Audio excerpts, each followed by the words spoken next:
में उपस्थिति प्रकट कर रहे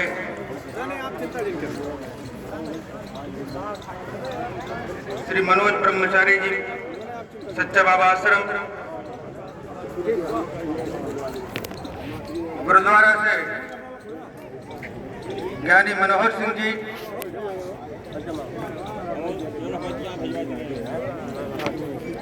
और हम सभी के लिए, सभी राम भक्तों के लिए जब आह्वान नहीं हुआ था तो श्री राम जन्मभूमि मंदिर निर्माण में अपनी विशेष निधि समर्पण करके जो पूरे देश के अंदर एक स्थान और गौरव सभी राम भक्तों को जो प्रेरणा प्रदान करने का काम किया, इसे आदरणीय सियाराम जी, यहाँ उपस्थित सभी विचार परिवार के सम्मानित कार्यकर्ता बंधु, दूर दूर से आए हुए सभी भाइयों बहनों, आज जिस प्रकार का मौसम है, मौसम की प्रतिकूलता के बाद भी श्रद्धा का सैलाब, उत्सव के प्रति, पर्व के प्रति, भगवान श्री राम के प्रति और इस स्थान विशेष के प्रति जहां आदि शक्ति मां जगदम्बा का विशेष रूप से स्थान हो, ऐसे स्थान विशेष के प्रति मन के अंदर स्वाभाविक श्रद्धा, उस श्रद्धा के कारण से आज हम लोगों ने जो गरिमामयी उपस्थिति यहाँ दर्ज की है, ये दर्शाता है कि चाहे जैसी हमारी परिस्थिति हो और मौसम की प्रतिकूलता हो, हमें उस मौसम की प्रतिकूलता के बाद भी कोई रोक नहीं सकता। समाज को आपस में समरस होने में किसी भी प्रकार की कोई विघ्न बाधा नहीं पैदा हो सकती, कर सकता। ये हमारी उपस्थिति दर्ज करा रही है, हमारी उपस्थिति बता रही है हम आपस में समरस हैं। हम समरस हैं, इसीलिए समर्थ हैं। आज सभी समर्थ और सामर्थ्यवान बंधु भगिनियों को मकर संक्रांति के पावन पर्व पर हार्दिक शुभकामना प्रकट करता हूं। आज के इस पवित्र अवसर पर, पवित्र त्योहार पर जो संदेश है समरसता का, जो संदेश आत्मीयता का है, राष्ट्र के प्रति सर्वस्व समर्पण का, राष्ट्र के प्रति राष्ट्रभक्ति का, राष्ट्रीयता का, उसको भी अंतर मन में हम सजो करके आज यहाँ उपस्थित हैं। इस देश की एक वैशिष्ट परंपरा रही है। इस देश की इस वैशिष्ट परंपरा ने इस देश को जीवित करके रखा है। सब खड़े हैं, उनको बताइए। हजार वर्षों के गुलामी की जंजीरों में जकड़ने के बाद भी दुनिया की कोई ताकत भारत को नष्ट नहीं कर पाई। भारत और भारतीयता को मिटाने के सारे प्रयास और प्रयत्न हुए, हम सब ड्यूटी बुरे लगी, लेकिन वो सारे प्रयास और प्रयत्न विफल हो गए। सब प्रकार की शक्तियां इस देश को तोड़ने में लगी, देश को विखंडित करने में लगी, देश को खंड खंड करने में लगी। लेकिन इसके बाद भी देश टूटा नहीं। उसके पीछे कारण है, कहाँ बांटे ना यहाँ की संत परंपरा, और ग्रंथ परंपरा ने इस देश को जीवित करके रखा है। ग्रंथों ने और संतों ने इस देश को बचा के रखा है। और आज भी पूरे शक्ति सामर्थ्य के साथ संपूर्ण दुनिया के अंदर भारत का डंका बज रहा है। भारत और भारतीयता का उसके प्रताप से अंदर जाइए तो बाहर जाइए, यहाँ रास्ता संपूर्ण दुनिया आह्लादित है। पूज्य संत परंपरा और ग्रंथ परंपराओं ने देश को बचाया, देश को संभाला, देश को आगे बढ़ाया। भला गुरुवाणी को कौन भूल सकता है? और सिख परंपराओं के वाहक गुरु गोविंद सिंह के पूरे परिवार के बलिदान के कारण इस देश की अस्मिता की रक्षा हुई। धर्म बचा। धर्म को बचाने में इस गुरु गोविंद सिंह ने अपना सर्वस्व न्यौछावर किया। उस बलिदान परंपरा, उस ग्रंथ परंपरा ने इस देश को बचाया। संत परंपरा ने इस देश को पुनर्जीवित किया, इस देश को संभाले रखा। जब देश के अंदर भक्ति का भाव था, जब देश के अंदर भावना का भाव था, भगवान के प्रति भाव का भाव था, तो इस देश के अंदर संत तुलसीदास बाबा है। तुलसी बाबा ने गांव-गांव में रामलीला का आयोजन कर, रामलीलाओं का प्रचलन कर, राम के चरित्र का जो सुंदर वर्णन कराया, उससे इस देश की परंपरा बची। देश बचा धर्म के पुनर्स्थापन के कारण से।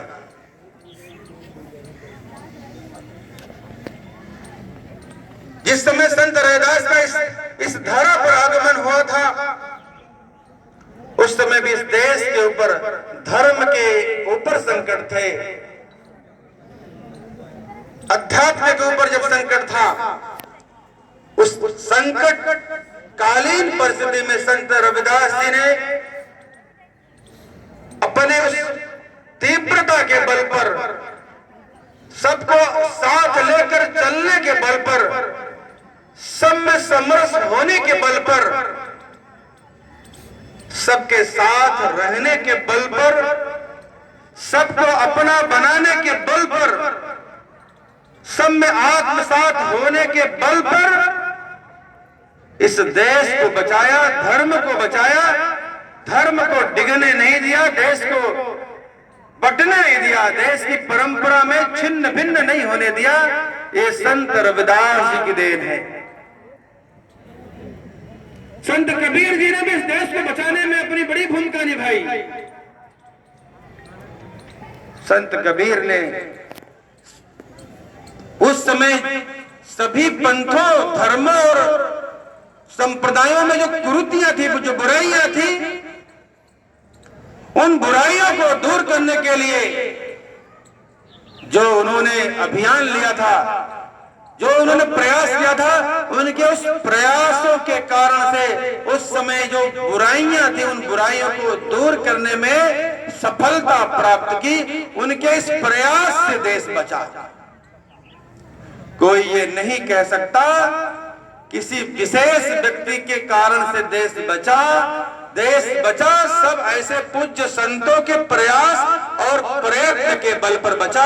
संतों और ग्रंथों ने ही देश को संभाला, संत और ग्रंथ ने देश को बचाया। हम उसी के वाहक हैं, हम उसी परंपरा के उन्नायक हैं। राष्ट्रीय स्वयंसेवक संघ 1925 में जब इस धरा पर उसका प्राकट्य हुआ, यहां बैठे हुए सारे बहुत नए बंधु भगिनी भी हैं जिनको ये जानना आवश्यक है। जिस प्रकार से प्रयास एक भगीरथ का था इस धरा पर गंगा लाने के लिए, और गंगा के कारण अपने पूर्वजों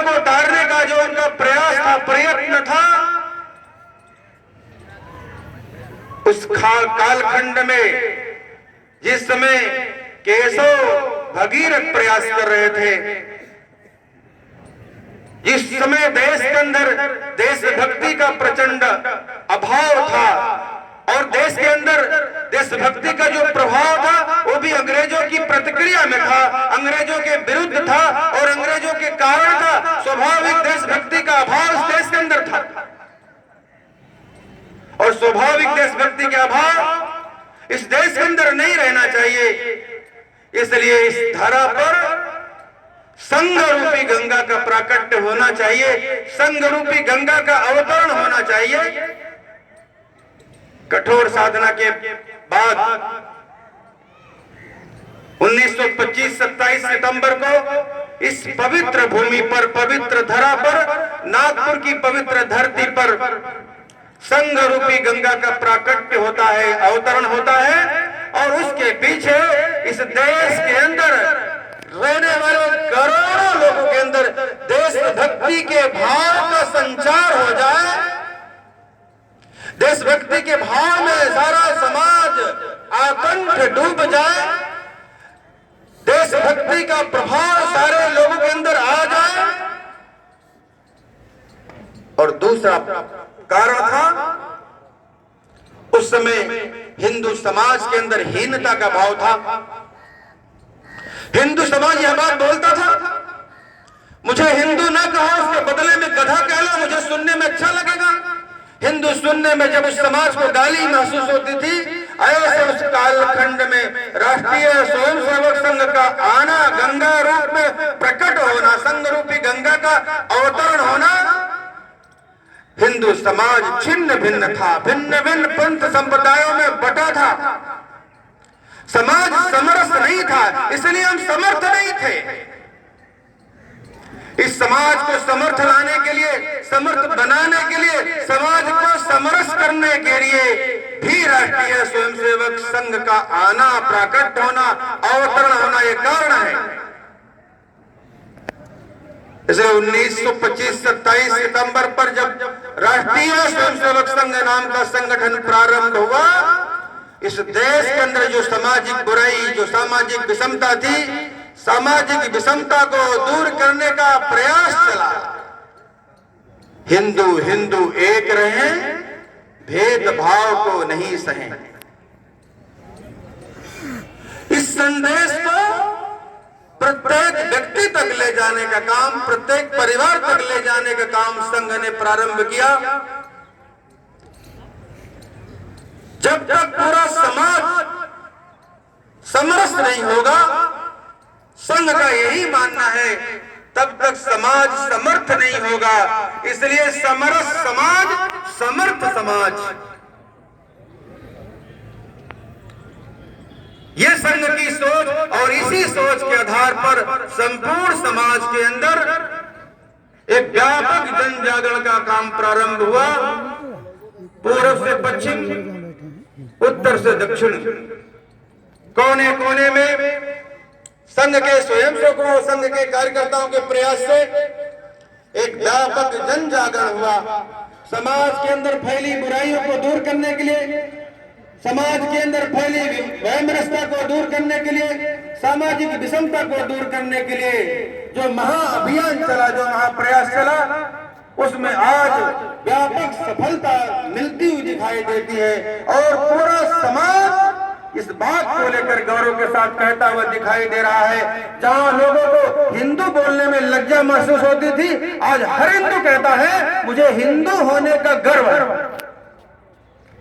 हिंदू के अंदर गौरव की अनुभूति दिलाने का काम, प्रत्येक हिंदू के अंदर गौरव का भाव जगाने का काम और हिंदुओं को गौरवान्वित करने का काम संघ के स्वयंसेवकों ने अपने प्रयास से किया और समाज के अंदर ये भाव पैदा करने का काम किया।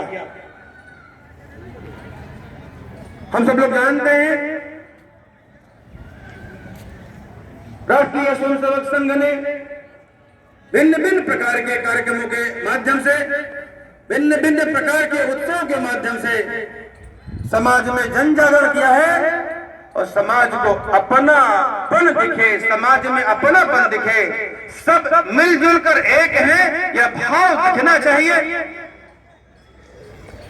इसलिए अलग अलग प्रकार के कार्यक्रमों के माध्यम से, भिन्न भिन्न उत्सवों के माध्यम से लोक जागरण का काम होता है, जन जागरण का काम होता है। जिन 6 उत्सवों के माध्यम से हम समाज जागरण करते हैं, जिन 6 उत्सवों के माध्यम से हम समाज परिवर्तन करते हैं, उन उत्सवों में मकर संक्रांति का उत्सव समाज परिवर्तन का उत्सव है। मकर संक्रांति का उत्सव समाज जागरण का उत्सव है। मकर संक्रांति का उत्सव सामाजिक समरसता का महापर्व है। आज हम सब महाउत्सव समरसता का मनाने के लिए आए हैं। आजकल एक प्रचलन है समरसता भोज करने का, खिचड़ी का कार्यक्रम करने का, फोटो खिंचवाने का, फोटो खींचने का, दूसरे दिन अखबार में छपने का, सोशल मीडिया में अपना चित्र दिखाने का।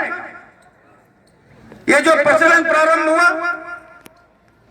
इससे विघटन भी प्रारंभ हुआ।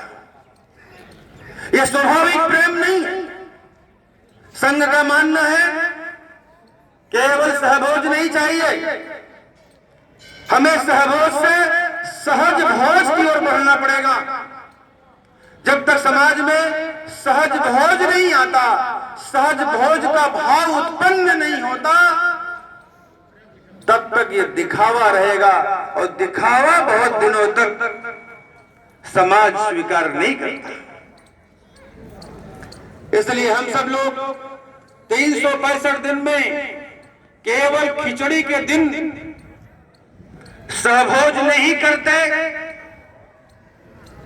केवल खिचड़ी के दिन स्नान नहीं करते, हर दिन स्नान करते हैं। कुछ लोग होंगे जो केवल खिचड़ी के दिन नहाते होंगे, लेकिन सहभोज का कार्यक्रम उत्सव के रूप में हम जरूर एक दिन करते हैं, लेकिन हम सहज भोज किस दिन रहते हैं। हम कहीं भी किसी के यहाँ जाकर भोजन करते हैं और किसी को भी अपने यहाँ भोजन कराते हैं। यह सहजता हमारे स्वयंसेवकों के, कार्यकर्ताओं के प्रत्येक घरों में, परिवारों में देखने को मिलती है। यह सहज भोजन।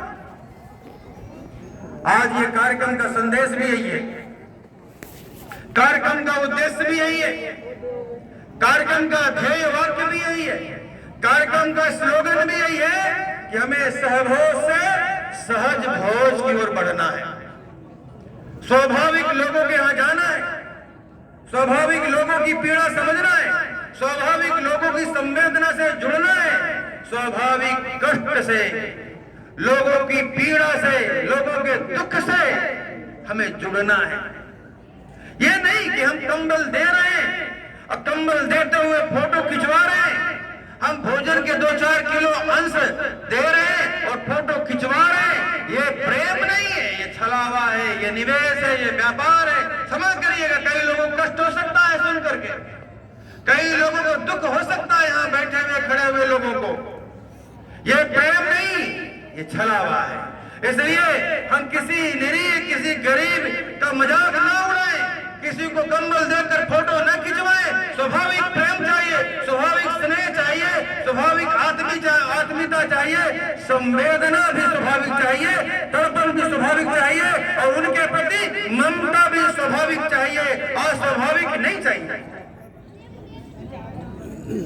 इसलिए रात्रि में आप निकलिए, आज का जैसा मौसम है, इस प्रकार के मौसम में निकलिए। मैंने गोरखपुर के अंदर देखा है, अपने आंखों से देखा है, रात्रि में कोहरे में, भयंकर शीतलहरी में लोग लुढ़क गए, पड़े हैं, पता नहीं उनको। लेकिन देर रात में, अंधेरे में, कब उनको कंबल कोई उठा के चला गया, कोई फोटो नहीं खींचा, किसी ने जाना भी नहीं। वो सवेरे जब उठा, अपने ऊपर कंबल देखा। यह है स्वाभाविक प्रेम, ऐसा स्वाभाविक स्नेह चाहिए। ऐसा स्नेह उत्पन्न करने के लिए, ऐसा स्नेह लाने के लिए सहज भोज है, ये सहभोज नहीं। सहज प्रेम चाहिए, स्वाभाविक प्रेम भी चाहिए, स्वाभाविक संवेदना भी चाहिए। स्वाभाविक संवेदना हमारे अंदर आए, स्वाभाविक प्रेम हमारे अंदर आए, ये कैसे तब आ सकता है जब एक दूसरे से जुड़ेंगे, एक दूसरे को समझेंगे, एक दूसरे को जानेंगे, एक दूसरे के यहाँ जाएंगे, एक दूसरे को अपने यहाँ बुलाएंगे, उसमें अपने को समरस करेंगे, उसमें अपनापन दिखाएंगे, अपनापन लाएंगे, तो यह स्नेह, प्रेम, आत्मीयता, संवेदना का भाव प्रकट होगा। इसके लिए स्वाभाविक संवेदना की आवश्यकता है। यह स्वाभाविक संवेदना ऐसे ही मन के अंदर नहीं आती। ऐसे समाज के मन को, समाज की पीड़ा को, समाज के दुख को अपना दुख मानना पड़ेगा। जो स्वामी विवेकानंद जी ने कहा था, जो पीड़ित हैं, प्रताड़ित हैं, दुख में है, कष्ट में है, ऐसे को अपना मानो, अपना जानो। उनकी पीड़ा को अपनी पीड़ा जिस दिन हम मानना शुरू करेंगे, उनके कष्ट को अपना कष्ट जिस दिन मानना शुरू करेंगे, उस दिन हमारे अंदर स्वाभाविक प्रेम उत्पन्न होगा, स्वाभाविक प्रेम उबड़ेगा।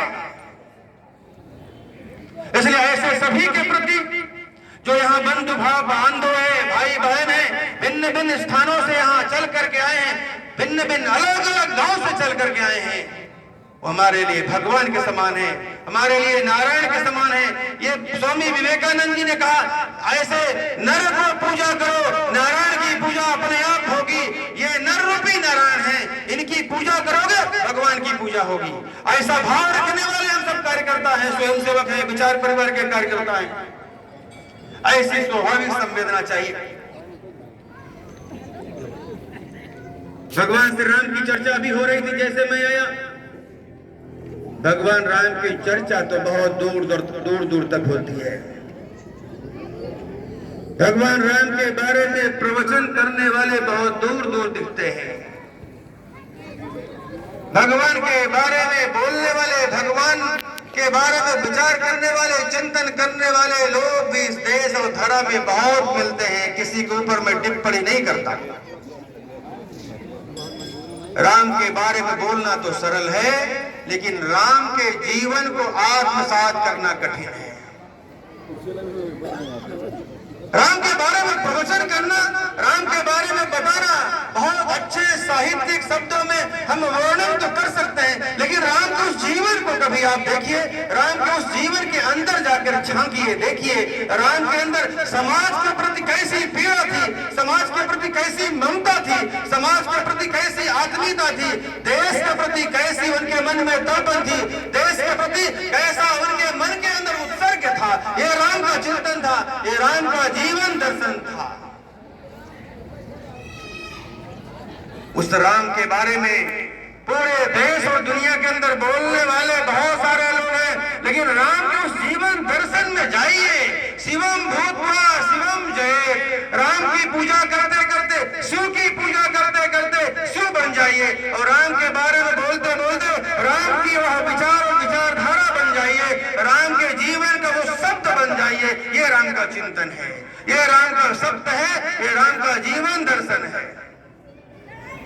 सबरी मार्तंड की शिष्या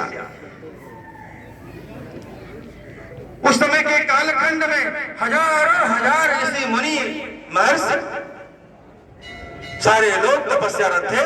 सारे लोगों के मन के अंदर उत्कंठा थी, भाव था, राम जी हमारे कुटिया पर आएंगे, राम जी हमारे आश्रम में आएंगे। सबके अंदर भाव तो यही था, लेकिन राम जी गए किसके यहाँ? राम जी उसके यहाँ गए जो वर्षों वर्ष इस बात को लेकर प्रतीक्षा थी। जब कहीं से कोई आहट आता था तो सबरी को पता चलता था कि मेरे राम जी कहीं तो आ नहीं रहे। उस पीड़ा को देखिए, उस तड़पन को देखिए, उस प्रेम को देखिए, उस संवेदना को देखिए। हर आहट में वो राम देखती थी, हर आहट में राम के प्रति चाहत होती थी। यह है सबरी का जीवन दर्शन, यह है सबरी के मन में राम के प्रति तड़पन। तब राम भी तड़पते हैं सबरी के लिए। और राम जी सबरी के आश्रम में केवल नहीं आते हैं, और उस आश्रम में आकर अपना जीवन का जो अद्भुत दर्शन, उस अद्भुत दर्शन का जो प्रकटन करते हैं, फिर इतिहास में कोई वैसा व्यक्ति नहीं मिलता है। एक तरफ प्रेम में विवहल से बड़े, जो ये भूल जाती है कि हम अपने प्रभु को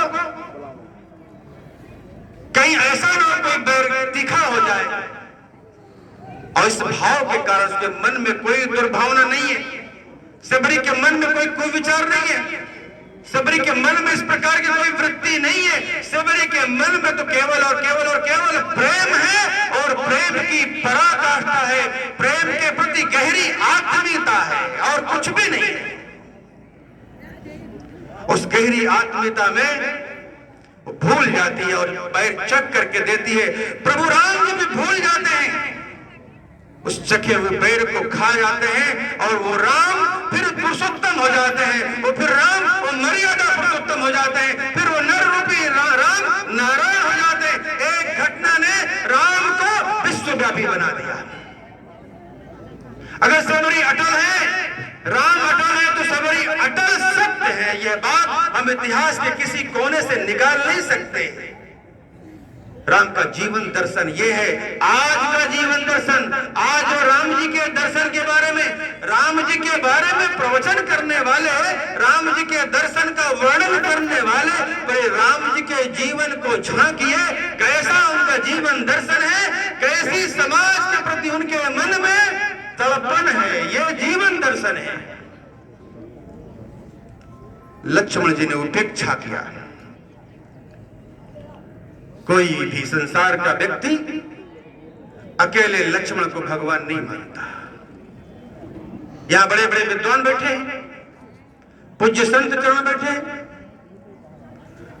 शेषावतार है, भगवान का रूप है, लेकिन अगर राम जी के साथ उनकी प्रतिमा न लगे तो कोई उनको नर के रूप, नारायण के रूप में नहीं मानता। वो जो घटनाक्रम है, जो बैर को तिरस्कार करते हैं, उस प्रेम का तिरस्कार करते हैं, उस आत्मीयता का तिरस्कार करते हैं, तो बाद में वही जीवन का आधार बनता है, वही संजीवनी के रूप में उनके जीवन का रक्षक बनता है। ये राम की कैसी अद्भुत महिमा है, ये कैसा जीवन दर्शन है। जिस निषाद राज को उन्होंने केवल गले नहीं लगाया, अपने प्रेम की आत्मीयता की पराकाष्ठा पर जाकर उस निषाद राज को अपने समकक्ष बैठाकर जो स्थान दिया, उस राम को महान बना दिया।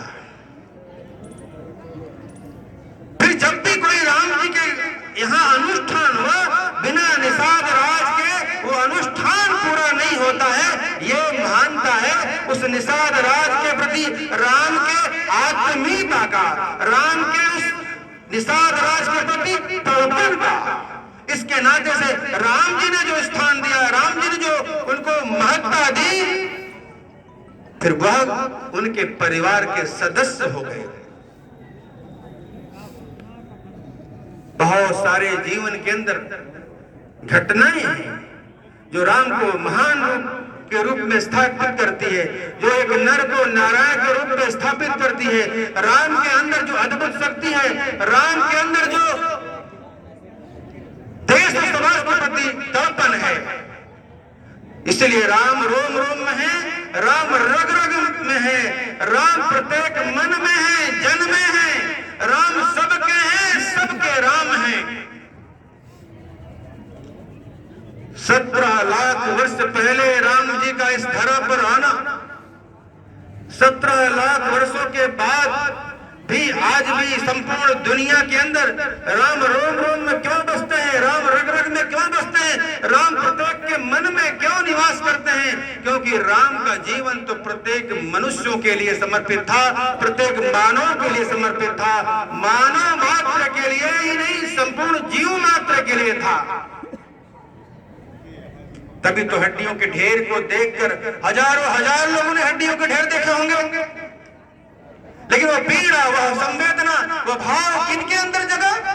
किन्होंने संकल्प लिया, निश्चरहीन भुजाएं भुजा निश्चरहीन करो मई भुज उठाए प्रण कीन। यह संकल्प किसने किया? राम जी ने लिया। और संकल्प के कारण से उनसे बाली का कोई संग्राम नहीं था, बाली से कोई कटुता नहीं थी, बाली से कोई वैमनस्यता नहीं थी, बाली से उनकी कोई दुश्मनी नहीं थी। लेकिन चूंकि वह कार्य गलत किया था, सुग्रीव की पत्नी का केवल हरण नहीं किया था, उसने अत्याचार किया था, अनाचार किया था। इसलिए चाहे गलत रास्ते से ही क्यों न हो, लेकिन बाली को उन्होंने उस पाप का दंड दिया। और पाप का दंड पाने के बाद वो बाली कहता है कि आप जिसको लेकर के रावण पर विजय प्राप्त करना चाहते हैं, वो क्या विजय दिलाएगा? वो भूल जाएगा। हुआ भी नहीं था, बाद में याद दिलाना पड़ा था सुग्रीव को। बाली ने कहा मेरे पास तो शक्ति, मेरे पास तो सामर्थ्य, मेरे पास तो सब प्रकार की व्यवस्था है, हम सब मिल करके नहीं, अकेले ही रावण को परास्त करते हैं। हमने 6 महीने तक उसको दबा के रखा था। लेकिन प्रभु जी कहते नहीं, तुमने रास्ता गलत चुन लिया था, तुमने मार्ग गलत चुना था, तुम अधर्मी हो गए थे, तुम अनाचारी हो गए थे, तुम दुराचारी हो गए थे। तुमने जो काम किया था वो अधर्म का काम था। और हमने प्रतिज्ञा लिया है, हमने संकल्प लिया है धर्म की पुनर्स्थापना के लिए, सज्जन शक्ति की सुरक्षा के लिए। तो बाली ने कहा ठीक है, एक बालक, ये पुत्र है मेरा, ये आपकी चिंता करेगा, ये आप जहां लगाएंगे लगेगा, जो काम बताएंगे करेगा। बस यदि मेरे ऊपर कृपा करना है, मेरे ऊपर कृपा चाहते हैं, मैं अगर आपका आशीर्वाद पाना चाहता हूं तो यही आशीर्वाद दे दीजिए, आप अपने साथ अंगद को रख लीजिए। फिर उन्होंने अपने साथ रखा। कितने कैसा कैसा किस प्रकार की परिस्थितियां आई, उन परिस्थितियों में भगवान श्री राम ने जो समाज के प्रति आत्मीयता दिखाई, जो समाज के प्रति समरस हुए, समाज के प्रति जो संवेदना दिखाए, यह है राम का चरित्र। इतने लाखों वर्ष बीत जाने के बाद भी हम आज भी, हमारे मन के अंदर जो आग लगती है, हमारे मन के अंदर जो तड़पन आती है, हमारे मन के अंदर जो इच्छा जागृत होती है, राम जन्मभूमि पर भव्य मंदिर निर्माण की जो हमारी आकांक्षा है, 1528 में इस बाबर के कहने पर मीर बाकी ने राम जन्मभूमि पर बना भव्य मंदिर को ध्वस्त किया था। शायद बाबर की यही इच्छा रही होगी, शायद बाबर के मन के अंदर ये भाव रहा होगा, राम जी का जो मंदिर है अयोध्या के अंदर, हम राम जी के मंदिर को तोड़ेंगे, भारत टूट जाएगा। यही सपना था बाबर का कि राम मंदिर तोड़ेंगे, भारत टूटेगा, क्योंकि रोम और रम में राम है।